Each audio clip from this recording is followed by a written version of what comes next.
And I tried hard to be proud of my service, but all I could feel was shame. And racism could no longer mask the reality of the occupation. These were people, these were human beings. I've since been plagued by guilt anytime I see an elderly man, like the one who couldn't walk, who we rolled onto a stretcher and told the Iraqi police to take him away. I feel guilt anytime I see a mother with her children, like the one who cried hysterically and screamed that we are worse than Saddam as we forced her from her home. I feel guilt anytime I see a young girl, like the one I grabbed by the arm and dragged into the street. We were told we were fighting terrorists.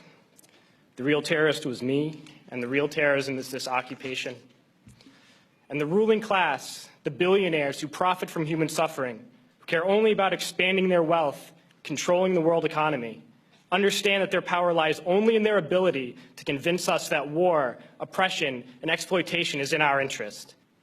Soldiers, sailors, Marines, airmen have nothing to gain from this occupation. The vast majority of people living in the U.S. have nothing to gain from this occupation. In fact, not only do we have nothing to gain, but we suffer more because of it. We lose limbs, endure trauma, and give our lives. Our families have to watch flag-draped coffins lowered into the earth.